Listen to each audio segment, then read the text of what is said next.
And I like to put these videos up on YouTube for you to rewatch later on. So one of the ways you can do that is just following the either the Learn Feng Shui page or the Feng Shui by Candace group, because the group gives you more notifications. I go ahead and share my screen. I'm very glad you guys are here today. Thank you for taking your Sunday and giving me about an hour or so. It more or less take about that amount of time, with questions and everything. I'll just kind of jump into it here. So I use a Mac, and I feel like it just does better when I present on Canva. I don't have to share it to my Mac, and so if you guys haven't used Canva, it's a really good one to use. All right. So I'm just going to kind of get started here. Let me put myself in the corner. I'll do that. Okay. So I'll just kind of get started here. Again, I really wanted to make a simplified series and just do a really easy introduction into Feng Shui for those of you that might not be familiar with Feng Shui. And so I thought, let's go ahead and start at the front door, and I'll kind of talk about why. So the front door really is where your chi flow starts. And let's kind of look at that. I always forget to do this, so I always have to make sure I put this up. But me, I'm a certified Feng Shui practitioner. I'm a red ribbon professional with the International Feng Shui Guild. And I host a podcast called Learn Feng Shui, where it's a short podcast. I do usually twice a week. This summer, it is going once a week. So a new episode's up on Fridays. And I've been doing that since 2019. I think I started that. So almost 2 years doing podcasts, and I have fun with it. In addition to just doing some feng shui tips, I also do usually Fridays, it's called Folklore Friday, and I'll do just some fun stories or some fun facts about where some of the superstitions from feng shui come from. So if y'all haven't checked that out, go check that out. For those of you that are brand new to feng shui, I'd like to kind of go over a little bit what feng shui is. So, to do that, I'll kind of introduce this, which is called the Five Arts of Chinese Metaphysics, and this is where feng shui falls. This is where it's practiced. So you have your things like your divination, which is the Yi Jing, your Qi Min Dun Jia. There's some other systems, and really it's divining or getting foresight, answering questions, forecasting. You have your destiny readings, your Bazi, your Human Destiny, and there's some other systems also. And then you have something called Mountain, which is more of the esoteric practice of Taoism, usually. And that's things like karate, Tai Chi, sigil making, and again, just stuff that's more esoteric. And then you have your Chinese medicine or traditional Chinese medicine, which is like your acupuncture and herbs. And then here's where feng shui falls. And this is important because it's important to know uh, what you're looking at with feng shui. So feng shui falls under the category called physiognomy. And a physiognomy is the study of the appearance of the way something is shaped. And again, feng shui is very visual. But it also includes things like landform. But if you think of like palm reading, where you are reading the shape of somebody's hand or like the lines in somebody's hand, and oops, I didn't put a space there, but face reading is also included in this category. So if you just think of it, I'm going to show my office door. If you just think about it this way, you can kind of understand why feng shui is the way it is, okay, or why it falls into this category, and why we base a lot of it on visual, because it is the appearance. And what else, the other thing I like to cover is the fact that I practice a different sort of feng shui. There's a couple different schools of thought on feng shui. There's actually many schools of thought on feng shui, but here in the US, we have a very narrow view, or a very westernized view sometimes. And I like to kind of talk about it in this way. So there's a more westernized version of feng shui, which orients the energy map to like your building, the way you enter. And usually it'll look something like this. The feng shui is set according to fixed directions. And it usually talks about things like life aspects like fame and reputation, or it'll say, the southeast is your wealth corner, or the family, is, on that side of the house. Your career is here. So that's kind of how Western feng shui does. And it uses a lot of imagery, the colors and stuff like that. But where I kind of come in is I practice Eastern or traditional feng shui. So you will never hear me talk about putting items like this out, because traditional or classical Eastern feng shui it's more about tapping into the chi or natural energy of your environment and collecting and dispersing of the energy, or what they call chi. And this, it is according to your external features. Feng shui is also set according to your personal energy. And again, why I talk about the five arts is because it's part of a system that can all be combined. And when you use what is called your Bazi chart or your Chinese astrology chart, your natal chart, it can be combined to make your feng shui more effective because you're tying your personal energy to your home. Okay, so what's really important? Oh, yeah.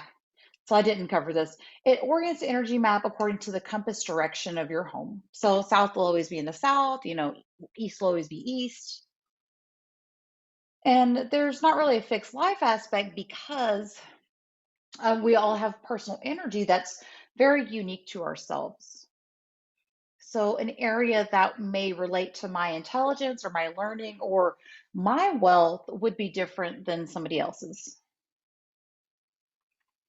So, when we're looking at feng shui, we want to look at what's really important. So, what is important? I mean, I talked about color, I talked about I don't, I don't ask you to put certain decor out. It's just having an organized home, good feng shui. And so again, many people view feng shui like this. This is the actual picture I took when I was in San Francisco, and it's beautiful. This tree is beautiful. These flowers are beautiful. But what really matters, color has a very minimal impact on feng shui. I think the most people, when you come to feng shui, and especially when we're talking about the front door and your front entrance, a lot of people want to know, like, well, what color? That's the first thing people ask me is, what color should I paint my front door? And we'll kind of go over some color here in a little bit. I will talk about color and then the attention and kind of the design inspiration as far as feng shui is concerned. But what really matters is the type of energy you're getting into your home.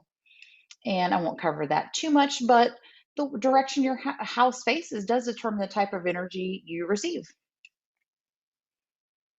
And so your front door is called the chi mouth of your home. And chi can be interchanged for the word energy, you know, your home's ability to receive chi flow or energy flow.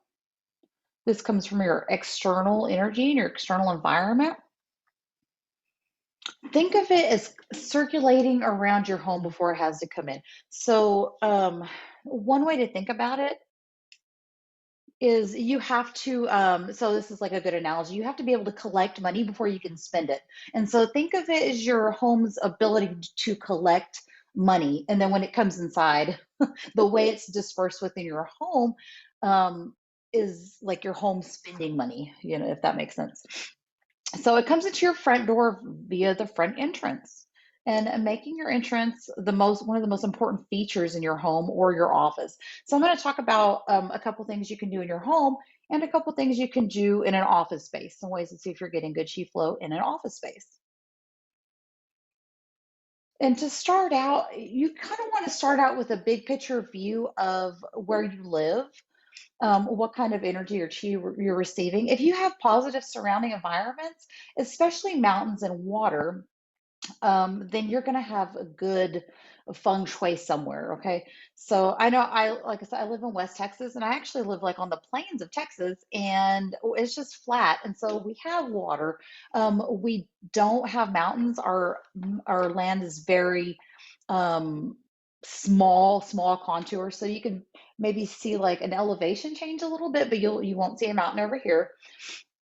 But even the name feng shui comes from the external features. And so feng means wind, and shui means water. And so it actually translates to wind and water. But the term for this actually came from the one of the original scripts on feng shui from Guapu, and that was the burial book.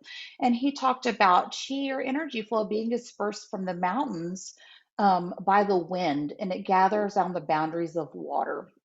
So feng shui translates to wind and water. And so the energy flow circulates and comes down from the mountain, and it gathers in these low lying places where you have water. So that's why a lot of people like to use water in their feng shui activations. Natural water is the best. Oops, I had a typo. Just ignore my any typo. Oh, I had a couple typos in there. Just ignore those, guys. Okay. And so, what you want to look for again is your natural surrounding features. Your external features make up to around 70% of your feng shui. I guess I typed a little fast there. Man-made features are also considered. You want to look at your surrounding neighborhood and kind of think to yourself, is it aesthetically pleasing? Like, do you like living there? When you drive into your neighborhood, does it feel good? What does the land look like around surrounding where you live? And if you feel positive about it and you feel like it's good, that's a good thing. Most of it, remember, since feng shui is about the appearance of things, it really, the first thing you just look for is the aesthetics, okay? So, what kind of energy are we receiving? Just to kind of simplify, one of the biggest things that I think I see people do is, you start renovations in a home. We want to look more around our instead of just looking at the neighborhood. Now we're going to zero it in, and we're going to look closer at what's surrounding our immediate property. So we have no control over like what our neighbors do. Sometimes I've seen people, the city comes and they'll start digging. We have no control over that. But what we just can do what we can do. And one of the things we need to do is make sure you're cleaning up after you're making major repairs to your home. Just check around your yard, clear away old construction debris, clean dumped items. If dumped items seem to be, a problem in your area, keeping your house or the area around you in your yard free of clutter, free of trash, debris, and cutting those overgrown plants down because they just will block and inhibit that flow around your space. The next thing you can look for is what you see when you look directly at your front door. So big, these are actually photos that I really took. So I like to take bad feng shui photos. And so, oh, that's kind of hard to see. I can't seem to zoom in. This is the front door right here, and there's a tree planted directly in front of this front door. This house has no chi flow. They're not getting any energy flow, and in fact, it could be considered quite negative um, if I don't know, it can be considered quite negative. Um, there's some other factors that would have to be looked at, but basically, when you have like a pillar, a column, trees blocking your front door, um, and this is directly within the line of sight. So you just want to look at within the line of sight. Do you see anything, directly at your front door? Obviously, if it's farther in the distance, it's going to be less of an impact, but the closer something is to your front door, the more impact it'll have on you. And again, this is a shop. I actually buy herbs. And surprisingly, I feel like they are a very busy store. And so I'm not sure why, because I mean, this pillar is directly in front of their door. I think I probably have to do a little bit of more in-depth feng shui on that one. But this blocks the flow in front of the door. So one of the things we want to look for is something called a Ming Tong or bright hall. So make sure your door is free of obstructions. But the Ming Tong or Bright Hall is the area that's directly in front of your door. So if you look here, it would be like a porch area. It would be an area, just your yard. It can be a parking lot. So it's a spacious area around your door, and this is what allows chi or energy to collect outside before entering your home. So again, it's almost like having a purse that you're collecting something in, or having, it's the container that's holding that chi flow around your space. It could be like a porch area. This is a nice little area here. A park or a golf course. This one has a couple different doors. This is actually a museum I took a picture of. Oh, I can make it bigger. Um, Here's a nice little area that collects a chi flow. You can probably see the difference between this and this. But again, having this area right here, a nice little grassy area, you're still getting that chi flow. You're still able to collect it. If you have a park or golf course in front of your home, and then your door opens up and you have a nice yard, that could be a good indication that you could be getting good chi flow. So one thing that people do ask me is that, they may have an apartment building and they're like, well, how do I make sure that, I have good chi flow? Okay. So one thing you can look at, and we'll look at in just a second, is the balcony. If you have a nice balcony, it could be a secondary source where the energy flow is coming in.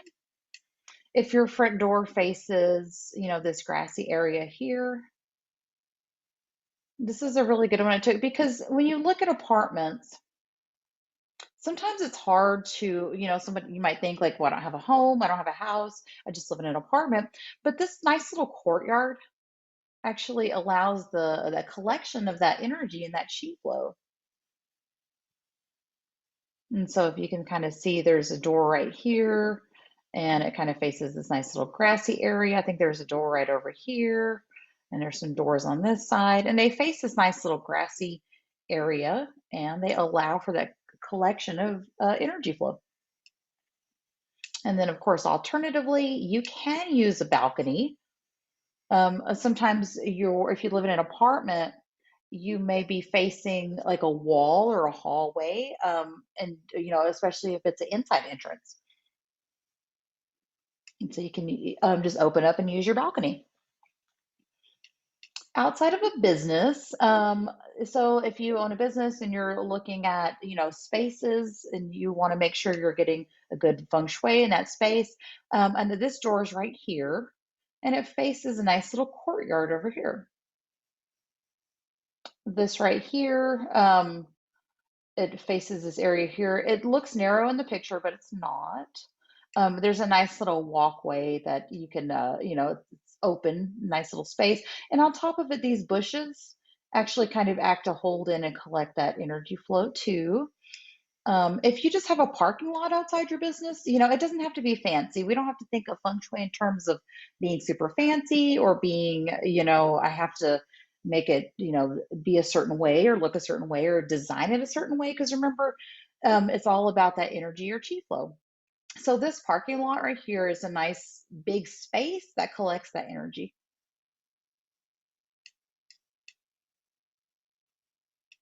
So one thing we want to look at is to not let the decor of clutter and block the entrance.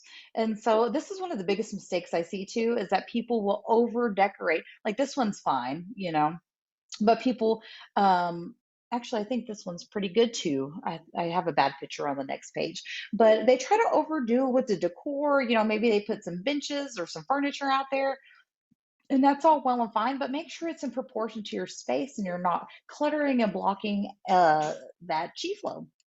So here's my bad pictures. Um, Especially with seasonal decor, I see a lot of people do this too, that they will overdo the seasonal decor. I'm not even sure you'd be able to really walk through here to get to that space. Let's see here. And then this right here, just don't put plants that are too big for the space, that are blocking. Okay. And this is just a really easy way to just start. Just take a look at your front porch. You want to look at, that it's not being overcluttered. And this is a good example of, the furniture is just a little bit too big for that space. Let me see here.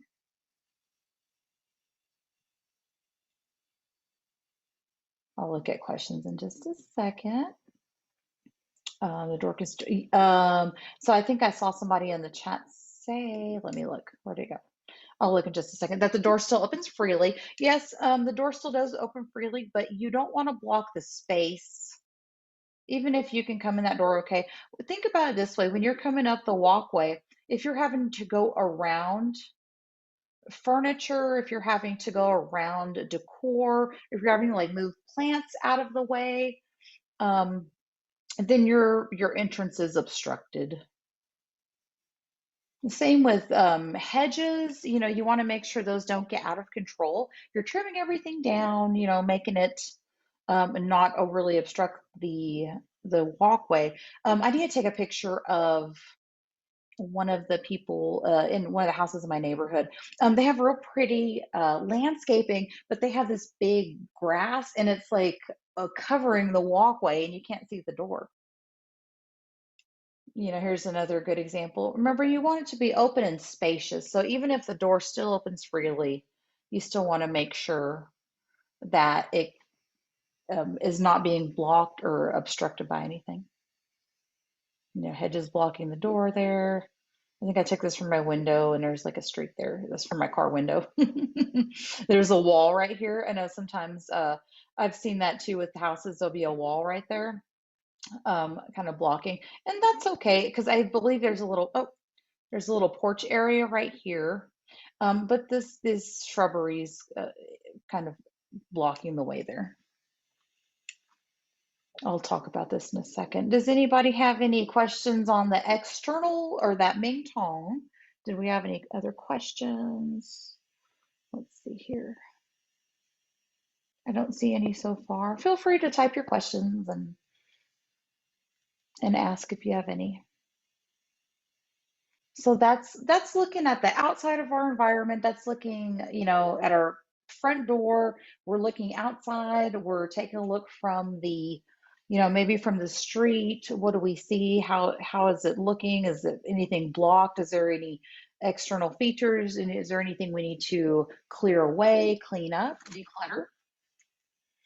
And that's looking outside. So taking a look inside, this is also very important to what is called your internal bright hall. So your internal bright hall is the area that's directly in front of your door as you enter the home. So this is inside the home now. We want to make sure it's spacious and not blocked. Keeping the area free of clutter, you know.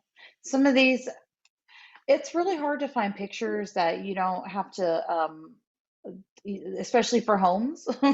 And so some of the homes are like grandiose, you know, they're fancy, and you might think like, well, my home's a smaller or more modest home, you know, but having the area, I think I had another picture here.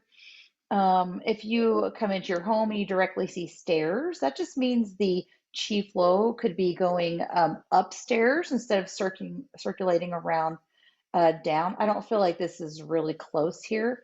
But some of them, sometimes when you walk in, there's stairs directly in front of your space. One thing you could do is erect a little partition or something that kind of redirects the energy.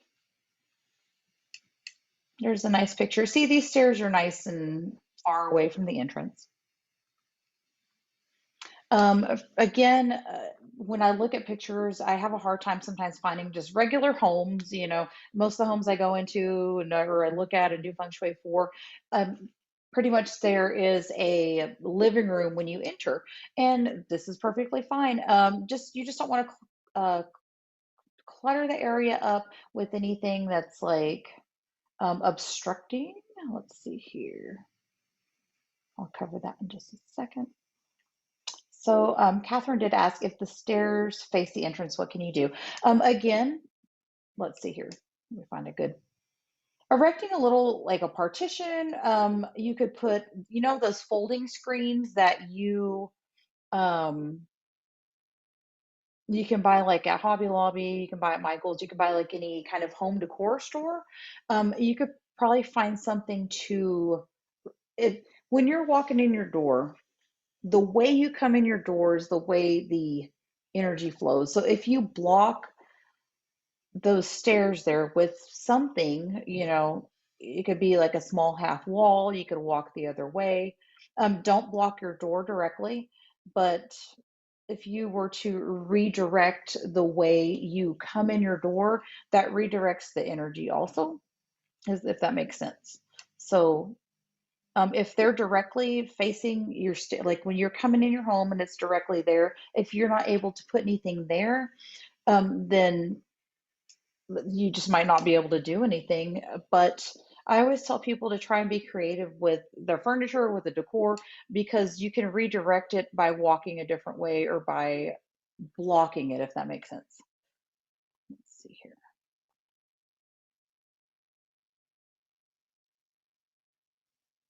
It's okay. So then Catherine also asked, upstairs being part of the home, what should the energy not go up? Okay, so the energy can go up the stairs, but remember, you want it to circulate. You want the energy to circulate in a home. And so people like there's like a feng shui, I guess, kind of myth, or not really myth, but like a belief that if you come in directly into your home and there's a bathroom right when you enter, that all your money goes in the toilet. That's not true. All it means is all that energy and all the chi is circulating into the restroom. And if you don't use your restroom to work, then you're not gonna, benefit from that. And so where you spend the most time is where you want a good chi flow, a good spacious area.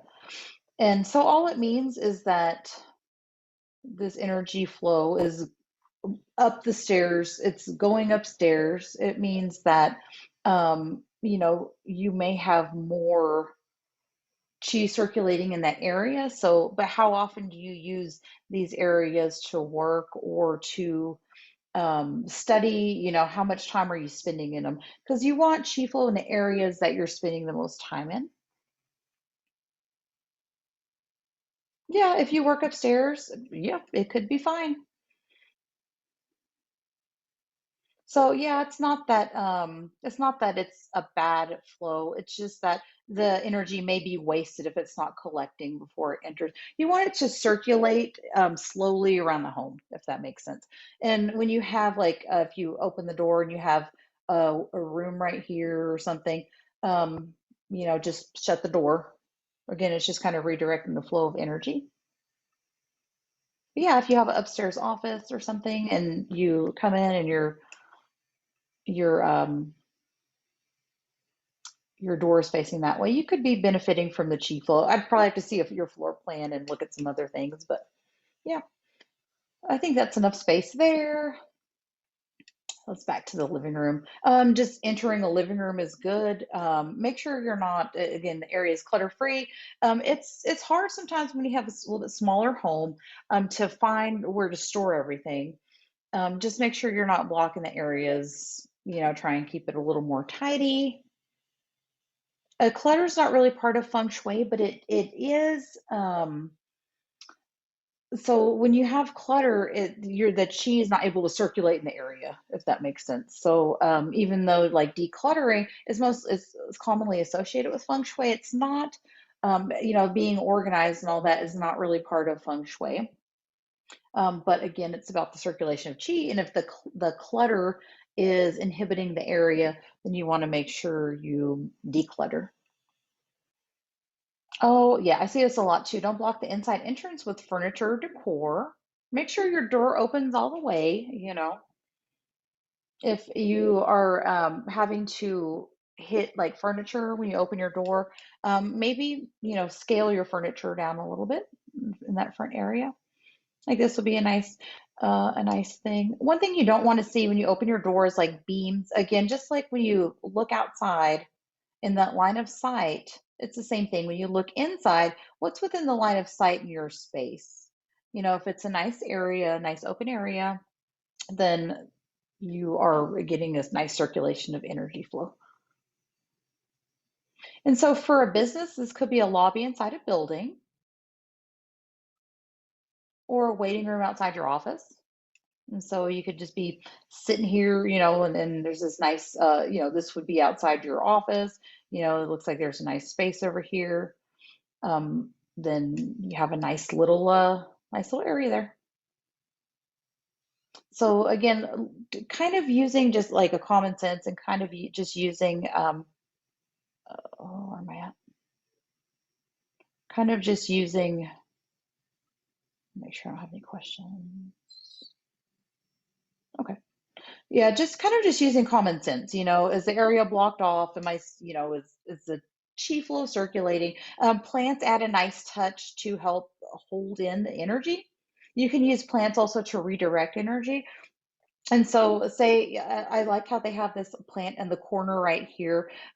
If your office door was facing this corner, again, facing a direct blockage, then you could put a plant here to kind of soften and redirect what is that sharp corner, if it's directed at your door. So plants are nice ways to redirect energy also. You can kind of get creative with some of that.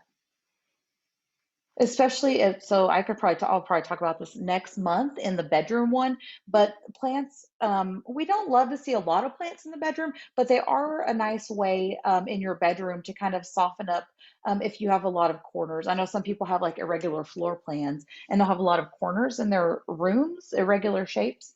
And I've suggested, even if it's a fake plant, I know some people don't like the fake plant, but when you have a lot of plants in your room, getting ahead of myself and covering this, but maybe it's just what I need to tell y'all.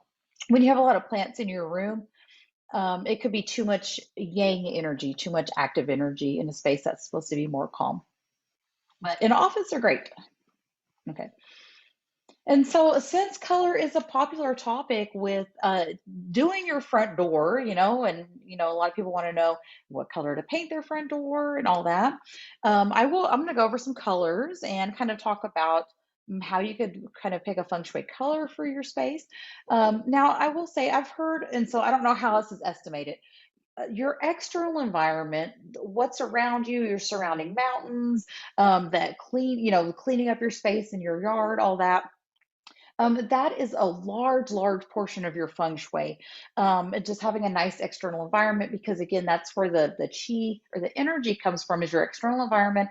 It comes to your home collects it, and then it circulates through your home. And so color doesn't have an energy flow, although it may have a quote unquote frequency to it. And, especially when it's a lot of color in your space, um, then it definitely adds to the way you feel. So some different ways to pick some colors for your front doors based on the direction of your front door. I've seen some different feng shui people say that each direction does obviously represent different colors, different elements. Colors can be associated with the five elements.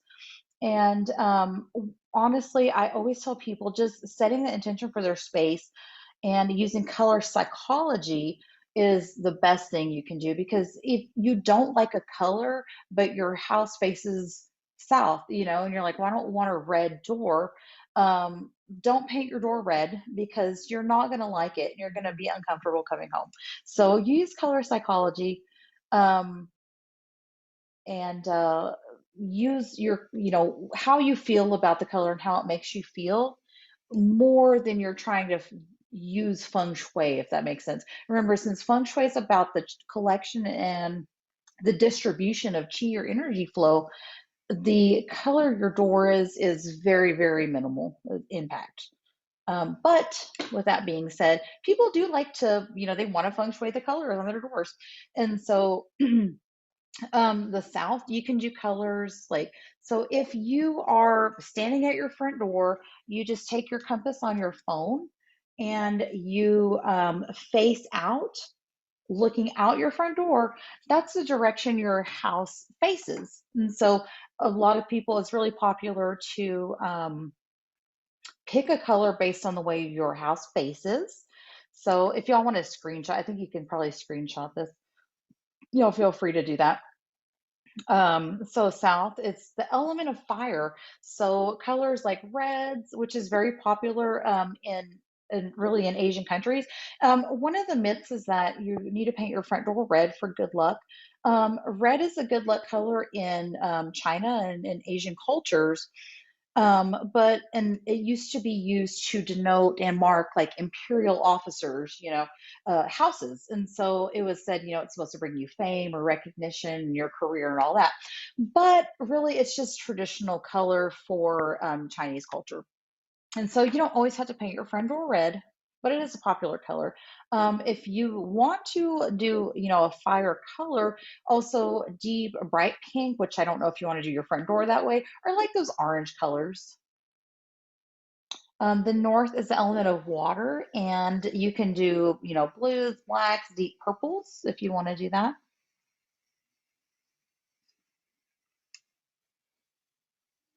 So the east and southeast, west and north. Oh, I had another typo. Northwest, and this is supposed to say northeast. Hold up. Let me fix that real quick because that's going to drive me crazy. So y'all can screenshot it. Hold on. Let me stop sharing. Hold on. Have a typo. Okay. Let me fix that so you can get like a real, so you can get your real northwest, and then this is northeast. So you can screenshot and have accurate information. Okay. Let's see. Oop. Okay. And here we go. Okay. And we're back. Okay. So, mm, okay.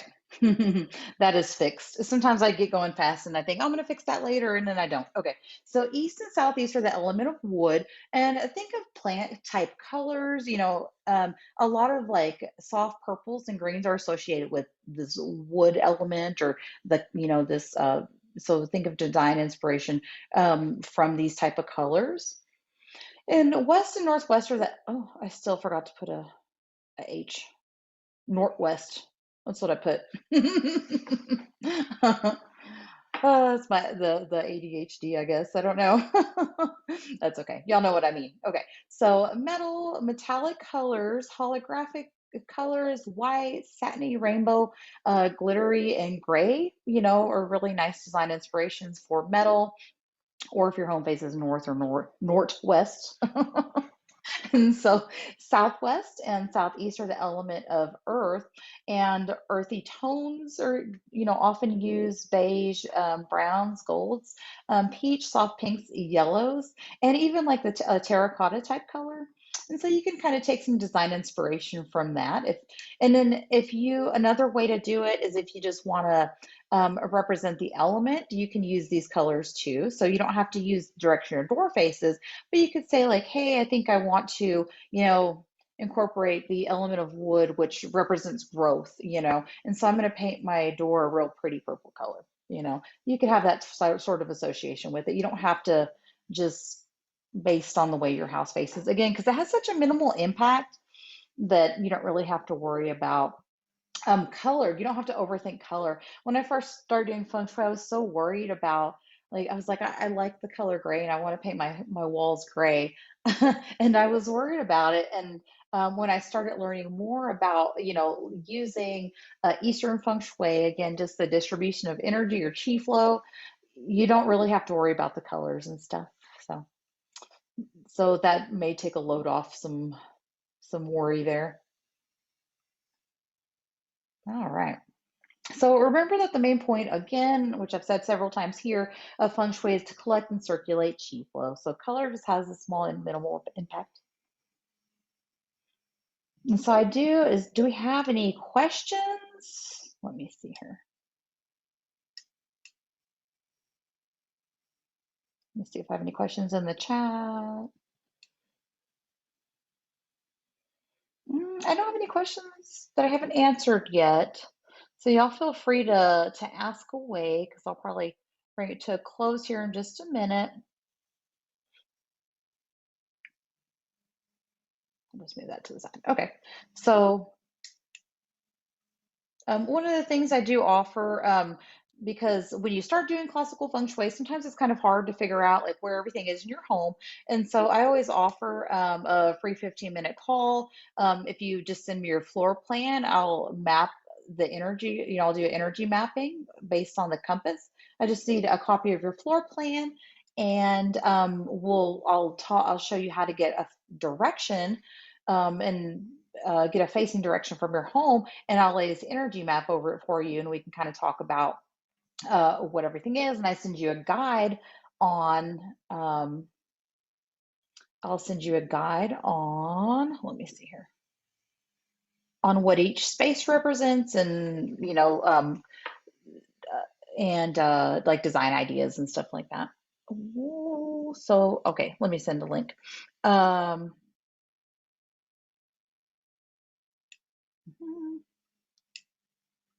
I'm going to put a link up in the chat if anybody's interested. Even if you do not, uh, even if you don't have a copy of your floor plan and you still just want to talk about your feng shui goals, I'm open to talk. Let's just, have a quick conversation. Here's a link right here. There we go.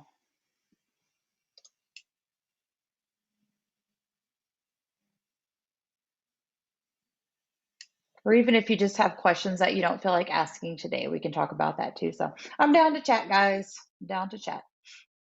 All right. So again, if you want to connect, I put that link in the chat. And except offer to do free energy mapping, talk about your feng shui goals, answer questions. So other ways to connect here.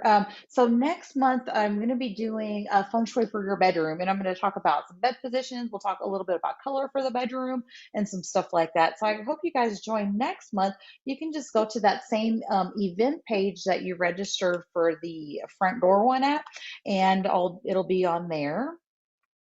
And let's see here.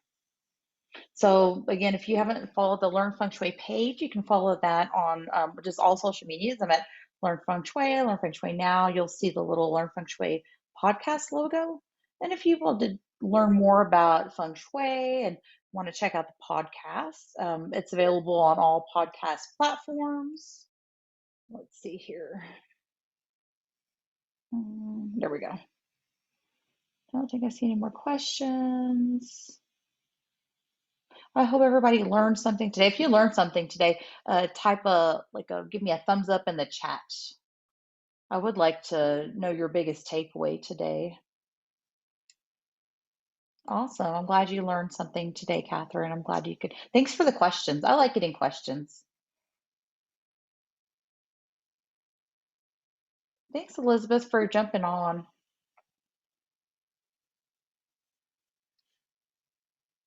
I think I see any more questions. All right. What's everybody doing? Is everybody here? Type what country you're from or where you live at. Have to pay more attention to your front door. Yeah. Yes. Make sure our front doors aren't cluttered. You live in the US? What state do you live in, Stacy? In France, and live in the UK. Very nice, Catherine. Oh no, don't worry about the questions. I like the questions. Live in North Carolina, Elizabeth, and Minnesota. Nice. I'm here in Texas. So what are y'all doing for 4th of July? I'm going to we're still kind of distancing a little bit, so I know Texas is kind of an open state, but we're still being careful and all that. So we're gonna just probably go and spend some time with family and do our fireworks. Let's see here. I think I put that up for everybody. Put the link up. All right. I'm gonna also put the link up. Fireworks in the water. Oh, that'd be fun on the water at the end of my street. Oh, you have water by you. That's nice. We only have a couple small lakes around here, and one of them's man-made, so we don't have a lot of water in mountains. Awesome. Some home projects, yeah. I've been trying to clean my garage out. That's my summer project, Intercoastal Waterway. Nice. Very nice. I love water. Have water pouring from the sky. Yeah. We have some of that too. I'm really hoping it's not going to rain for 4th of July here because we have rain forecast all let me make sure I put that link up. We have rain in the forecast all week, so it was so nice to chat with everybody today, guys. I really had a nice time. I love teaching. Again, join me next month when I talk about feng shui for the bedroom. Just go over some really easy forms. Again, just getting a nice energy flow to your bed. That's what we'll kind of focus on is bed positioning and stuff like that. So I hope you guys join me next month. I have for the rest of the summer, just a basic feng shui series that I'll be going over, and I'm excited about that. So we can especially for those of you that are new to feng shui. I know, Elizabeth, you're not new to feng shui. So thanks for joining today. I'm glad you did learn something you said. So good. I'm glad you did. So yeah, just focusing on forms. But I'm gonna go ahead and end the meeting. Thank you guys so much. And again, follow that link up there. I will upload to YouTube. It just takes a couple days sometimes. But I'll also put the link there, and then I'll put a link. I believe it's streamed live on Facebook. I haven't checked that link, and so yeah, it says live on Facebook. Okay, so in the description in the comments, I'm going to go ahead and put a link if anybody wants to take advantage of doing a call. We can have a chat. And you guys have a wonderful 4th of July, and I'll catch you guys next month. Oh, do I have another message? Always learning. Yes. Bye.